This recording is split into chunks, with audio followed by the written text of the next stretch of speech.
2024 లేదా 25లో డిగ్రీ లేదా బీటెక్ చదివారా? సాఫ్ట్వేర్ జాబ్ కోసం ఎదురు చూస్తున్నారా? అయితే కోడ్ జ్ఞాన్ 100 డేస్ కోర్సులో చేరండి, జాబ్ సాధించండి. నమస్కారం శ్రీ ఆచార్య స్వామి గారు. నమస్కారం అండి. సో లాస్ట్ టైం మీరు చెప్పినటువంటి వీడియోస్ చాలామందికి ఒక నెగిటివ్ ఉంటుందంటే, లేదంటే తెలియకుండానే ఎయిట్ చేసుకుంటూ ఉంటారు. ఆ నెగిటివ్స్ మొత్తం ఆ బ్లాక్స్ అన్ని క్లియర్ అవ్వడానికి ఏ విధంగా ఉంటే మన మైండ్ సెట్ని ఏ విధంగా పెట్టుకుంటే మనం మనీ విషయంలో కానీ లేదంటే అదర్ థింగ్స్లో కానీ సో ఏ విధంగా హెల్తీగా ఉంటాం అనేటువంటి విషయాన్ని చెప్పడం జరిగింది మీరు. Thank you so much for that. అయితే ఈ వీడియోలో ఏం చెప్తున్నారు? మనకి ఒక ఆకస్మిక ధనప్రాప్తి అని ఒకటి ఉంటుందండి. దాని విషయంలో చాలామంది చాలా రకాల ప్రయత్నాలు చేస్తుంటారు. పనికిరాని ప్రయత్నాలు అవన్నీ. అది ఎంతవరకు కరెక్ట్ అనేది కూడా వాళ్ళకి సరిగ్గా సజెషన్ చేసేవాడు లేడు. ఒకటి అత్యాశకు వెళ్ళేసి ఆకస్మిక ధనప్రాప్తి అనే అత్యాశకు వెళ్ళి వీళ్ళ దగ్గర ఉన్న డబ్బును పోగొట్టుకుంటారు. చాలామందిని చూశాను. నా దగ్గర కూడా చాలామంది వస్తారు, వచ్చి గురువుగారు ఇలా ఇలా అని చెప్తుంటారు. నేను ఒకటే మాట చెప్తాను, వాటి జోలికి వెళ్ళకండి. ఎందుకంటే అవి ఎప్పుడు కూడా దాంట్లో సక్సెస్ అయిన వాళ్ళు నేను చూడలేదు నా జీవితంలో. చెప్పడానికి మాత్రం ఎంత గొప్పగా చెప్తారంటే వాళ్ళ యాటిట్యూడ్ కానీ వాళ్ళు ఎలా ఉంటారంటే చూస్తే నిజంగా వీడి దగ్గర 1 కోటి రూపాయలు ఉన్నాయని మనమే అనుకోవాలి. అవును, అంత డబ్బున్నవాడు ఇలా మాట్లాడుతున్నాడంటే మనం ఖచ్చితంగా నమ్మాల్సిందే. చూస్తే ఉండదు, అవన్నీ రెంట్కి తెచ్చినవి ఉంటాయి. అవన్నీ రెంట్కి తెచ్చినవి ఉంటాయి. అంత తప్ప వాళ్ళు ఏదో పెద్ద సాధించిందే ఉండదు. ఇంకా నాకు బాధాకరమైన విషయం ఏంటంటే అప్పుడు ఒక కుర్రాళ్ళు ఉన్నారంటే వాళ్ళకి తెలియదు. వాళ్ళు ఏదో ప్రయత్నం చేయడంలో వాళ్ళు ఒక ముందుకెళ్ళడానికి ప్రయత్నం చేస్తున్నారు. కానీ ఇక్కడ నా దగ్గరకు వచ్చేవాళ్ళు ఏంటంటే వయసు ఎక్కువ ఉన్నవాళ్ళు, చాలా అనుభవం ఉన్నవాళ్ళు, దాదాపు 40-50 సంవత్సరాలు.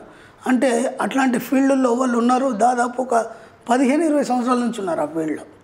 మనం ఏం చేయాలంటే మన జీవితంలో ఏ విషయమైనా సరే ఒక కొత్త విషయాన్ని పట్టుకున్నప్పుడు జస్ట్ ఒక 6 నెలలు అంటే ఒక 6 నెలలు గట్టిగా దాన్ని ప్రయత్నం చేయాలి.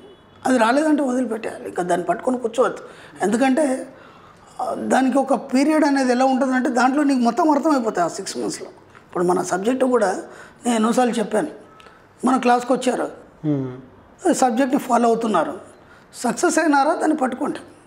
ఓకే, కాలేదా వదిలిపెట్టండి. ఇంకేదైనా ఉంటే దానికి వెళ్ళిపోండి. అంతే. నేను దీంట్లో సక్సెస్ అవుతారని నేను గ్యారంటీ ఇవ్వలేదు. ఎందుకంటే ఏదైనా మనకి ఎక్కే వరకే. ఎక్కిందంటే 1 నిమిషంలో కూడా సక్సెస్ అయిపోతాడు అంతే మనిషి. సక్సెస్ అయిన వాళ్ళు ఉన్నారు, సక్సెస్ కాని వాళ్ళు కూడా ఉన్నారు. కానీ వీళ్ళు ఏంటంటే వాడు సక్సెస్ కాకపోయినా సక్సెస్ అవుతాననే నమ్మకంతో దాన్ని సాగతీస్తూ సంవత్సరాల తరబడి వాళ్ళ జీవితాన్ని, డబ్బుని, సమయాన్ని అంతా వృధా చేసుకుంటున్నారు. అప్పుడు ఒకటి చేస్తే సక్సెస్ అవుతుంది, నీకు ఒక కాన్ఫిడెన్స్ ఉంది. అది నీకు 6 నెలలు 1 ఇయర్లో తెలిసిపోతుంది. ఎక్కువ అంటే 1 ఇయర్ అండి. 6 నెలల్లో ఒక కొలిక్ వస్తుంది. ఇప్పుడు ఒక విషయం మీద మనం నిరంతరం పరిశోధన చేసినప్పుడు ఏం జరుగుతుంది, మీకు ఒక్కొక్కటి చిక్కుముడులు విడిపోతాయి, ఓపెన్ అయిపోతుంటుంది. ఎంతెంత లోతుపోతే అంత ఓపెన్ అయిపోతుంది. అక్కడ ఎక్కడ ఉన్నావు, నువ్వు ఎంతవరకు చేరావని నీకు అర్థమైపోతుంది. చివరి వరకు చేరుతావో లేదా నీకు తెలిసిపోద్ది. ఒక 80% వెళ్ళగానే ఇంకా 20% నువ్వు చేరుకుంటావో లేదా నీకు తెలిసిపోతే ఆటోమేటిక్గా. నువ్వు చేరవని తెలిసిన తర్వాత సైలెంట్ అయిపోయి వెనక్కి వచ్చి వేరే పని మీద పడడం బెస్ట్. ఎందుకంటే కనీసం వేరే దాంట్లో నాకు సక్సెస్ అవుతావు. అది సక్సెస్ కావని తెలిసి కూడా సక్సెస్ అయితేనేమో అనే ఆశతోని అనవసరంగా టైం వేస్ట్ చేసుకొని, డబ్బు వేస్ట్ చేసుకొని, సంవత్సరాల తరబడి భార్య పిల్లలకు దూరం అయిపోయి, అప్పులు అయిపోయి, ఎవరికి కనిపించకుండా ఏటో పారిపోయి జీవితాన్ని అంత భయంకరంగా తయారు చేసుకుంటున్నారు.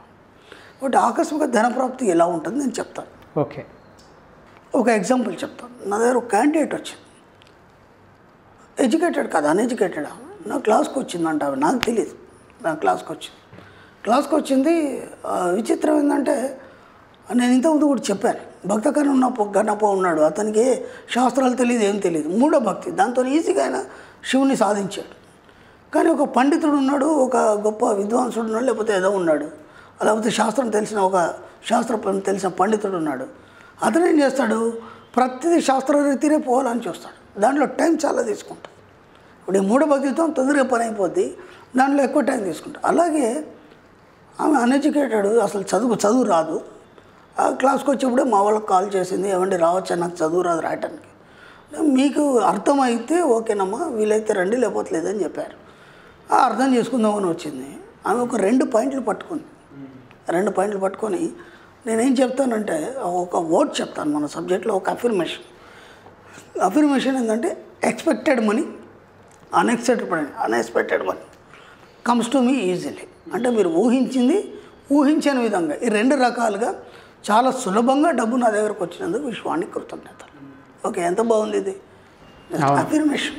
నువ్వు ఏదైతే పదే చెప్తావో అది సాధ్యమవుతుందని మన సబ్జెక్టులో చెప్పుకున్నాం. ఈమెకి అది అర్థమైంది. అంటే తెలుగులో చెప్తాం, మనం ఊహించేంత ఏదైతే అదొకటే పట్టుకుందాం. ఎందుకంటే ఆమెకి ఏదో అవసరం వచ్చి ఒక 5 లక్షలు అవసరం ఉంది, ఒక 5 lakhs ఆమెకు అవసరం ఉంది. ఆమె ఇంకేమీ చేయలేదు, ఎలాంటి క్లాస్లో చెప్పినటువంటి ఎలాంటి అఫర్మేషన్స్ కానీ రూల్స్ కానీ ఏమీ పాటించలేదు. ఆమెకి ఒకటే ఏం కావాలి, ఆ 5 లక్షలు నేను ఆ టైం లోపల నేను పే చేయాలి, ఇంకా 2 months ఉంది. ఓకే, ఎలా పే చేయాలి, ఇన్కమ్ సోర్స్ ఏందనేది ఆమెకి ఏం తెలియదు. విచిత్రం చూడండి.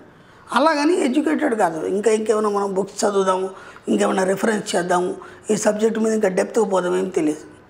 ఆమెకు ఒకటే మైండ్ లెక్కింది, ఊహించని విధంగా డబ్బు నా చేతికి సులభంగా అందినందుకు విశ్వానికి కృతజ్ఞత. అదొకటే పట్టుకుందా. నా దగ్గరకు వచ్చింది, మళ్ళీ అపాయింట్మెంట్ కోసం నా దగ్గరకు వచ్చింది. అప్పుడు ఆమె చెప్పింది, గురుగారు ఎక్సలెంట్ అండి సబ్జెక్టు, నేను పలానా డేట్లో వచ్చాను క్లాస్కి, అసలు నేను ఊహించలేదు, నాకు డబ్బు ఎలా వస్తుంది, ఇంకా 2 months టైం ఉంది, నేను ఖచ్చితంగా కట్టాలి. నేను ఎవరిని అడగలేదు, ఎందుకంటే అడిగితే ఇచ్చే ఇది కూడా లేదు, ఎందుకంటే నేను మళ్ళీ తిరిగి చెల్లించలేని స్థితి. ఏదో నా భర్త ఏదో పని చేస్తాడు, నేనేదో ఇంట్లో ఏదో పని చేసుకుంటాను, అంతే తప్ప అంత పెద్ద మొత్తంలో చెల్లించే ఇది లేదు. అలా ఆలోచిస్తున్నాను. ఇంకొక వారం రోజులు ఉంది, సరిగ్గా కరోనా వచ్చింది.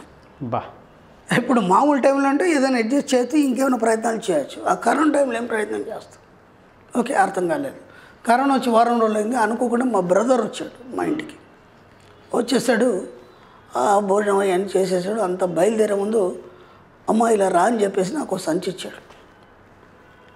ఏంటన్నా ఇది అన్నాను. అంటే నీ పెళ్ళప్పుడు మన ఆస్తిలో కొంత భాగం నీకు ఇద్దాం అనుకున్నామమ్మా, అనుకోకుండా మొన్న ఆస్తి అమ్ముడు పోయింది, నీవు అందుకు ఒక 5 లక్షలు తీసుకొచ్చాను, ఇచ్చేసి వెళ్ళిపోయాడు. అన్ఎక్స్పెక్టెడ్ మనీ, ఆకస్మిక ధనప్రతి. ఆమె అసలు ఊహించలేదు. అంటే అది ఎప్పుడో పెళ్ళప్పుడు వాళ్ళు మాట ఇచ్చారు, అది అయిపోయింది, ఆమె మర్చిపోయింది. ఇక దాని గురించి అసలు ఊహ కూడా లేదు. మా వాళ్ళు నాకు డబ్బులు ఇవ్వాలి లేకపోతే ఇస్తారు, వాళ్ళు ఎప్పుడూ గట్టిగా చెప్పలేదు, గట్టిగా ఎప్పుడు అడగలేదు, అది మర్చిపోయింది. కానీ సరిగ్గా ఆమె సమయానికి అఫర్మేషన్ అనేది పదే చెప్పడం వల్ల ఏమైంది, అనుకోకుండా ఆ విషయం ఏం చేస్తుందంటే డిజైన్ తయారు చేస్తుంది. మనం ఏదైతే అఫర్మేషన్ చెప్తామో అది డిజైన్ తయారు చేసి ఏం చేసింది, కరెక్ట్ ఆ సమయానికి ఒక 1 week ఉండగా తగ్గిమని 5 లక్షలు తీసుకొచ్చేసి, అది ఆకస్మిక ధన ప్రాప్తి. ఎలా వస్తుంది మీకు తెలియదు. ఉన్న పలంగా ఏమవుతుంది, ఒక కంపెనీలో మీరు పని చేస్తారు, ఉన్న పలంగా బోనస్ వచ్చేస్తుంది.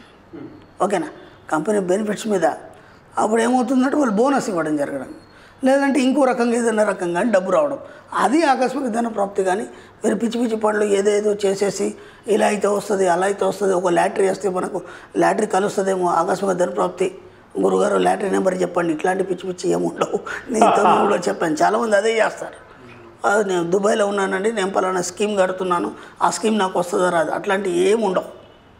ఆకస్మిక ధన ప్రాప్తి అన్నప్పుడు మీకు అనుకోకుండా ఏ విధంగానే డబ్బు రావచ్చు. కానీ ఇలాంటి జూదం ఇవన్నీ మన సబ్జెక్టులో లేవని నేను 100 సార్లు చెప్పాను. వాటి కోసం సమయం, డబ్బు ఇలాంటివి ఏమీ వృధా చేసుకోవద్దు. మీరు పని చేస్తూ ఉండండి, పని చేస్తూ రెగ్యులర్గా అఫర్మేషన్స్ చేయండి. ఏదో రకంగా విషయం మీకు దారి చూపించి మీకు అనుకున్న సమస్యలు ఏవైతున్నాయో అవన్నీ కూడా క్లియర్ చేస్తారు. ఏదైనా మన ఆలోచన విధానంలో అంటే వీళ్ళు ఏం చేస్తున్నారంటే ఆకస్మిక ధన ప్రాప్తి అంటే ఆ రాంగ్ రూట్లలో ఆలోచిస్తున్నారు. అలాంటి ఆలోచించి సమయం, డబ్బు వృధా చేసుకోవద్దు. ఎందుకంటే ఆల్రెడీ ఇప్పటికీ ఒక 10-20 సంవత్సరాల నుంచి అదే ఫీల్డ్లో ఉన్నారు, ఇంకా మీకు బుద్ధి రావట్లేదు. ఇప్పుడన్నా అర్థం చేసుకోండి, మేము ఎక్కడి దాకా చేరుకున్నాము, అది వస్తుందా తెలిసిన తర్వాత మళ్ళీ దాని జోలికి పోకుండా వేరే రూట్లో వెళ్ళండి. ఈ 10-20 సంవత్సరాలు కనుక మీరు ఒక పని మీద కానీ లేదా ఒక డబ్బు మీద కానీ ఇంకా దాని మీద దృష్టి పెడితే ఈరోజు ఎంతో డెవలప్, ఒక ఉన్నత స్థాయిలో ఉండేది. మీరు అవన్నీ వదిలిపెట్టి దాని వెనకాల అనవసరం టైం వేస్ట్ చేసుకుంటున్నారు. అది చేసుకోకండి దయచేసి. డెఫినెట్గా sir. Thank you so much Shri Acharya Anantakrishna Swami గారు. థ్యాంక్ యూ అండి. సుమన్ టీవీలో మీ పర్సనల్ అండ్ బిజినెస్ ప్రమోషన్స్ కోసం కింది నెంబర్కి కాంటాక్ట్ చేయండి.